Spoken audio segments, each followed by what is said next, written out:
जय हिंद मित्रों, जैसे कि आपने प्रीवियस के लेक्चर में देखा कि जाट जाटिन का वो उनका कुछ का सांस्कृतिक कार्यक्रम था कि मतलब कि किस तरीके से बारिश हो और फिर अपने कृषि कार्य में लगे, तो ये यहाँ पे समाप्त हुआ था।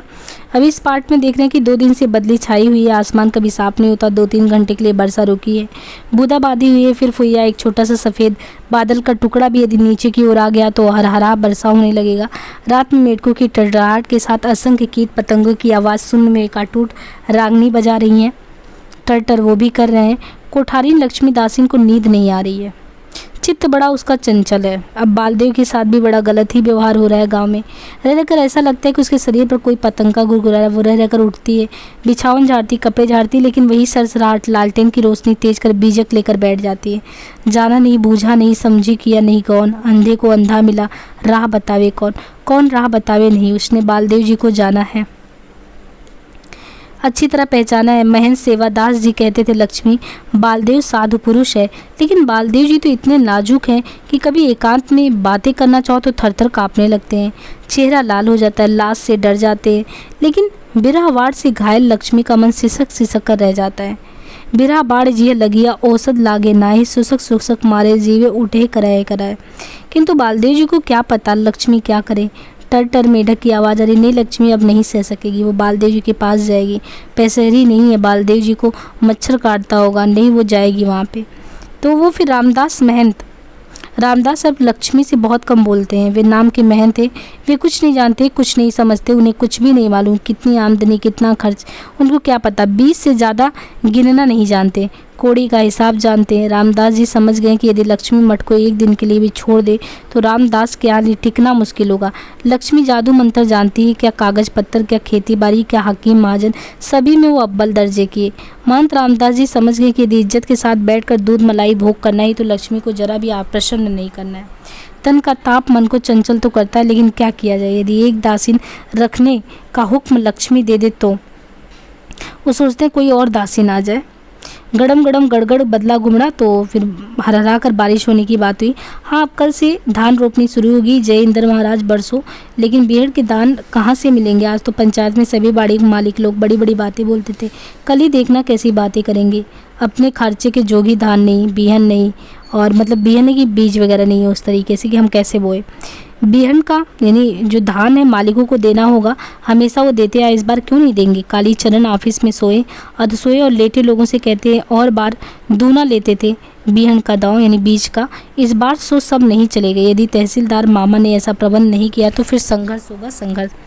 बिजली चमकती, बादल झूम झूम कर बरस रहे हैं। मंगला अब कालीचरण के आंगन में रहती है।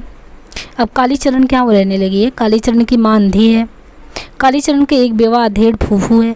मंगला की मीठी बोली सुनकर कालीचरण की माँ की आंखें सजल उठती और फूफू की आंखें लाल। जब जब बिजली चमकती है, पछुरिया घर के उसारे पर सोई फूफू पुअरिया घर की ओर देखती है।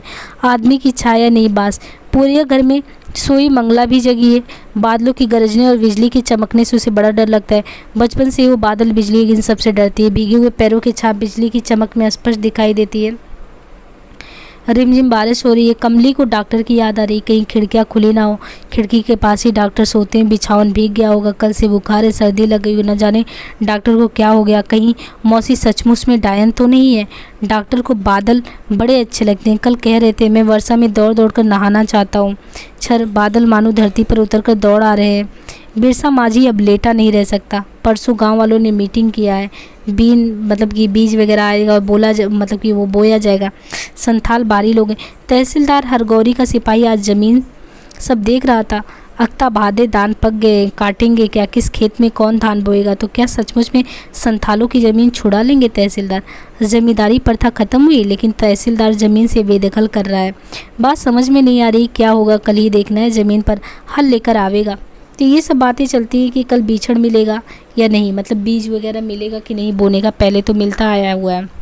बालदेव जी को मच्छर क्यों नहीं काटता। कालीचरण की फूफी सोती क्यों नहीं, और डॉक्टर की खिड़की बंद है या खुली, इसका जवाब तो कल मिलेगा। अभी जो ये है सुनाए यादों 12 माह सा आलाप रहे, इसको क्या कहा जाए। गांव घर में गाने की चीज़ नहीं 12 मासा, अजीब है। यह सुनाए भी कुमार बिजभान या लोरिक नहीं 12 मासा। खेतान रोपनी करते समय गाने वाला गीत है 12 मासा। तो बारहमासा का आपने प्रसंग, बारहमासा का जब पद्मावत वगैरह पढ़ेंगे तो आप सुनेंगे, बारहमासा समय को लेके है और बहुत ही ज़्यादा मतलब लोक संस्कृति में, लोक साहित्य में ये सब बहुत ही ज़्यादा प्रसिद्ध है। धान के खेतों में पाँव की छप-छप आवाज़ के साथ वह गीत इतना मनोहर लगता है कि आदमी सब कुछ भूल जाता है। ये संथाल टोली में मादर क्यों बजा रहे हैं बेवजह, और जब ये सुनाए बारहमासा गा ही रहा है तो चार कड़ी सुनने दो बाबा, क्यों बजाए जा रहे हो, बेताल का ताल बजा रहे हो। वर्षा की छपछपाहट और बादलों की घुमड़न में मंदिर की आवाज़ स्पष्ट नहीं सुनाई पड़ती। गनीमत है वो सनाए ने अब झूमर बारहमासा शुरू किया है। अरे फागुन मास रे गवना मेरा होइत कि पहरू बसंती रंग दे। डॉक्टर अब गांव की भाषा समझता ही नहीं, बोलता भी है। ग्राम्य गीतों को सुनकर वह केस हिस्ट्री लिखना भी भूल जाता है। गीतों का अर्थ शायद वो समझता है सुनाए से भी ज़्यादा। अचरा है, पवन है, झड़ रहे हैं। गांव की ओर लोग कहेंगे कि रात में रह रहकर वर्षा होती थी, आधा घंटा बंद फिर झझल, लेकिन डॉक्टर कहेंगे सारी रात वर्षा होती थी, कभी बूंदे रुकी नहीं। विशाल बड़ के तले करकट टीन के छप्पर वाले घर में जो बूंदें पड़ती थी, कोठी के बाग में झरझराहट कभी बंद नहीं होती थी। तो सुबह हो गई, सुनाए अब खेत में गीत गा रहे हैं। सुनाए अकेले नहीं है, सैकड़ों कंठ में एक एक बिरहनी मैथिली फूटी हुई है और इस तरीके से वो सब चल रहा है। बाग में आम, कटहल, तूत और बड़हल के अलावा कागजी नींबू की डाली भी झुकी हुई है और दूर से मेघ भी गरज रहे हैं। तो ये मॉर्निंग मतलब कि सुबह के दृश्य ये बता रहे हैं कि कैसे कैसे हुआ है। बिजली की हर चमक पर चैक चैक कर रह जाऊंगी। बादल जब गरजते हैं तो कलेजे की धड़कन बढ़ जाती। कमला में बाढ़ आ जाए तो कंत रुक जाए, इसलिए कमला नदी को उमड़ने के लिए आमंत्रित किया जाता है। जिनके कंत प्रदेश से लौट आए, जिनकी खुशी का क्या पूछना। झुलनी रागनी उन्हीं सौभाग्यवतियों के हृदय के मिलनोच्छ्वासों से झूम रही है खेत में। मास अढ़ा से चढ़ल बरसाती, घर घर साकी सब झुलनी लगाती। झूलो गावती मंगल गान। घर का कंत कहीं गांव में ही रहना भूल जाए। कंत पति वगैरह खींचते हैं, देखो देखो कहाँ गया, किसी की झुलनी पर झूले तो चाय। कौन कमला, डॉक्टर अकछुका जाते हैं। हाँ चमकते ही क्यों, तुमको भी सुई का डर लगता है। ये मीठी दवा नहीं, मीठी चाय है डॉक्टर साहब। जब चाय पीकर ही जीना है तो आँख खुलते ही गर्म चाय की प्याली सामने रखने की ज़रूरत है। कमला पास की कुर्सी पर बैठकर चाय बनाती है। प्यारू खड़ा खड़ा मुस्कुरा रहा है। प्यारू को इतना खुश बहुत कम बार देखा गया। अब समझे प्यारू नहीं कि हर बात में नहीं कर टाल दिया। चाय बनावे तो नहीं, अंडा बनावे तो नहीं, खाना परोसे तो नहीं। अब समझे। संथाल लोग गांव के नहीं बाहरी आदमी हैं। ज़रा विचार करके देखो, जो संथाल लोग हैं वो यहाँ के नहीं हैं, गांव के, वो सब बाहरी है। तंत्रिमा का सरदार, अच्छा तुम ही बताओ जगरू, तुम लोग कौन हो? ततमा हो, मगहिया हो ना? अच्छा कहो तुम्हारे दादा ही पश्चिम से आए तो तुम्हारी बेटी तिरहुतिया तंत्रिमा के यहाँ ब्याही गई है ना, तो मगहिया चाल चलन भूल जाए। अब तिरहुतिया और मगहिया एक हो गए हैं। लेकिन संथालों में भी कमार है, माझी हैं। वे लोग अपने को यहाँ की कमार और माझी में कभी खपा सके नहीं। वे तो हमेशा हम लोगों को ही छोटा कहते हैं, गांव से बाहर रहते हैं। कहो तो गाने किसी संथाल को विदेशिया का गाना या एक कड़ी चैती कभी ना गावेंगे। इसका दारू हरगिज नहीं पिएंगे, जब पिएंगे तो पचाए ही पिएंगे, कभी नहीं गावेंगे। तो तहसीलदार साहब दरवाजे पर बैठे हुए बीहन लेने वालों से कहते हैं कि 150 से ज़्यादा लोग हैं। कालीचरण जी भी है, वासुदेव जी और बालदेव जी भी हैं। तहसीलदार साहब एकदम ठीक कह रहे हैं। नहीं भाई, जो भी हो, तहसीलदार साहब भी एक आदमी है जो कि गांव की भलाई की बात करते हैं। ठीक कहते हैं तहसीलदार साहब, एकदम से फटाक खोल हुक्म दे दिए। कोई बात नहीं, इस बार तुम लोगों को संदेह क्यों हुआ? अधियादार लोग ही बीहन के वाजिब हकदार हैं, और जो लोग मेरे अधिया नहीं हैं, मतलब अधिया नहीं ले रहे, उन्हीं से पूछो किस साल हमने लौटाया है किसी को। तब ये है कि पिछले साल जैसी उपज हुई थी सो तो देखा ही नहीं, तिस पर पेड़ ही लो भी, कानून का देना अभी बाकी। बहुत कोशिश पैरवी करके किसी तरह 100 मन कराया, और गौरी बाबू की कृपा से तो 500 मन लग गया था। इनसे शायद दरोगा साहब ने पूछा और उन्होंने बता दिया कि 5000 मन धान होता है। वो तो थाना कांग्रेस के सेक्रेटरी ने कितनी कोशिश करके इसको 100 मन बनाया। कल हरगौरी बाबू से पूछ रहे थे कि कहिए बाबू हरगौरी जी, यदि 500 मन धान अभी दे देते तो गांव वालों को बीहन और खर्चा कहाँ से मिलता? ठीक बात है, कालीचरण के मन में बहुत से सवाल आते हैं पर वो नहीं पूछता। उस दिन सेक्रेटरी साहब से साफ कह दिया कि कामरेड अभी संघर्ष मत छोड़ो, सबसे पहले अभी किसी एक इलाके में एक एरिया लेकर इंस्पायर करो, मतलब कि उस तरीके से मेल माफत करवाओ। तहसीलदार साहब ठीक कहते हैं, कालीचरण भी कहता है, बालदेव जी भी कहते हैं, बौनदास भी कहता है। हरगौरी बाबू भी अच्छी तरह समझ गए हैं कि काली टोपी वाले नौजवानों की लठियों से ज़्यादा खतरनाक हथियार है कानूनी नुक्स। सिंह जी को हरगौरी की तहसीलदारी पर पूरा भरोसा था, मतलब जो कृपाल सिंह थे, पूरा भरोसा था, काली टोपी वाले संयोजक भी पर पूरा विश्वास था। लेकिन तहसीलदार विश्वनाथ ने तो कानून की ऐसी लकड़ी लगाई कि भूमिहार भी मात। राजपूत का बल्लम बरछा उसके आगे क्या करेगा। ऊपर से कितना हंसमुख और कितना मीठ बोलिया है तहसीलदार विश्वनाथ, लेकिन पेट में जलेबी का चक्कर है। राज का नया सर्किल मैनेजर दांतों तले उंगली दबाता है। ऐसा कानूनची आदमी है ये, कहाँ इस्तीफा दे दो, इसलिए लड़ाकू दे दिया, तड़ाक दे देता है। हरगौरी ने सिंह जी के नाम संथाल टोली की 25 एकड़ जमीन बेनामी करवाई है, जिसमें से 2 एकड़ सिंह जी को मिलेगी। खेलावन ने भी 5 बीघा संथाल टोली की बंदोबस्त कर ली है। बेतार का खबर सुमृत दास कोयरी टोल वालों से कहता है, यदि हरगौरी तहसीलदार ने तहसीलदार विश्वनाथ प्रसाद के नाम 200 बीघे और मेरे नाम 50 बीघे का लेखा पढ़ी नहीं किया तो फिर देख लेना है। कायस्थ है हम लोग, खेल नहीं है। सुमृत दास बेतार अब फिर तहसीलदार विश्वनाथ प्रसाद के साथ हो गया। अब तो जैसे हरगौरी तहसीलदार वैसे विश्वनाथ तहसीलदार, लेकिन शर्त यही है, संथालों को सब पता है। अभी बालदेव जी, बावनदास जी और कालीचरण जी सब एक हो गए हैं। अब देखिए इनके साथ बालदेव जी, बावनदास सब एक हो गए हैं। संथाल लोग अच्छी तरह जानते हैं कोई साथ देने वाला नहीं है। धर्मपुर में देखा नहीं, ऐसा ही हुआ, इसलिए बड़े बूढ़े ठीक कह गए, यहाँ के लोगों का विश्वास मत करना, जब जिससे जो फ़ायदा हो ले लेना, मगर किसी के साथ मत होना। संथाल संथान है और दिक्कू दिक्कू मीन्स दिक्कू बाहरी लोग टाइप में। आपने बिरसा मुंडा का पढ़ा होगा कि एक तरीके से जो जनजातियों का ये होता है कि बाहर से जो आए तो बाहर वाले कभी इनका भला नहीं चाह सकते, ये जो हैं वो यही हैं। दिक्कू पचाए देखो पत्थर की तरह मजबूत बनाकर पीकर देखो यहाँ का दारू पत्थर को गला देना।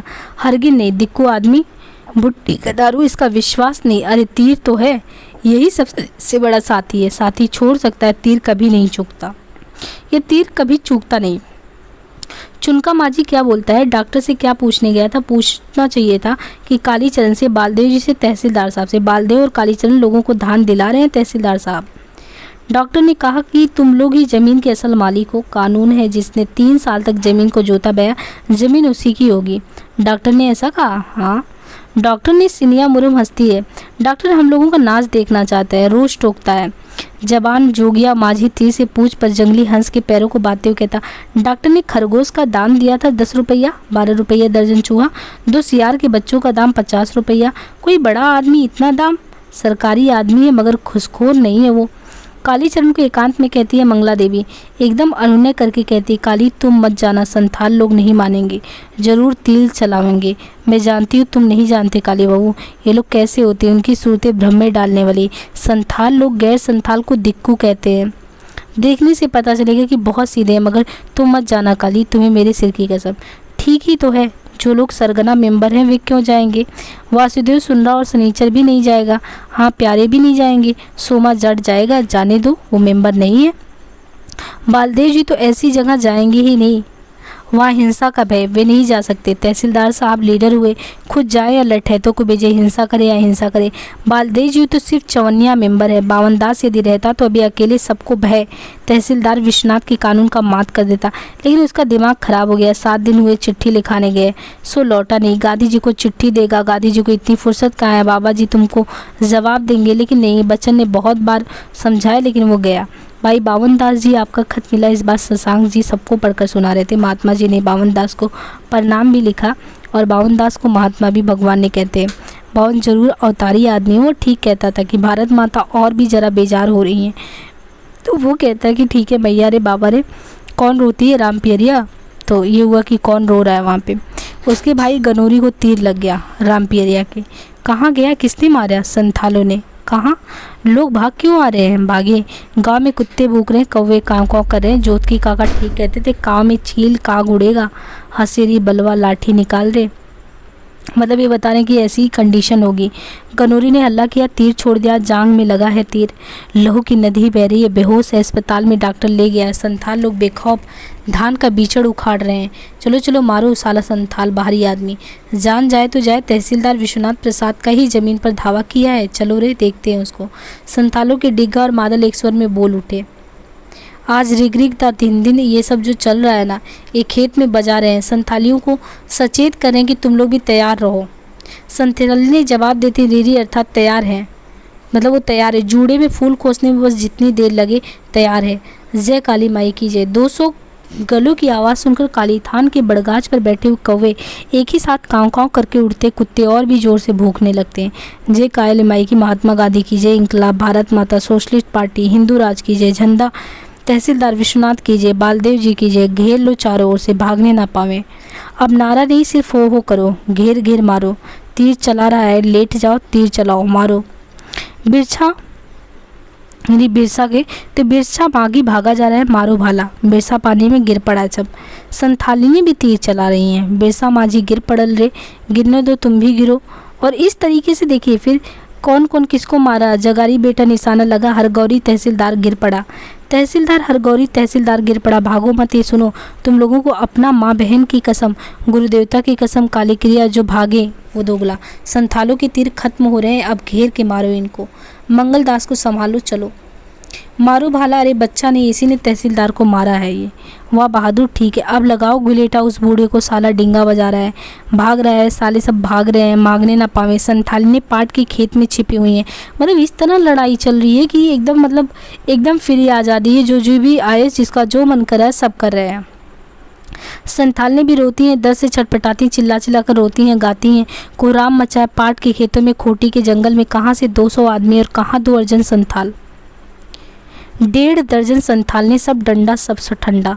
संथाल टोली के 4 आदमी ठंडे हुए, 7 घायल हुए, एक लड़के का हालत खराब है। संथाल ने दूहर दर्द से करा रहे हैं। तहसीलदार की हसेरी में 10 गुंडे हैं ठंडे हुए हैं, 12 बुरी तरह जख्मी हुए, 30 आदमी को मामूली घाव है। संथाल टोली को लूट लिया गया है।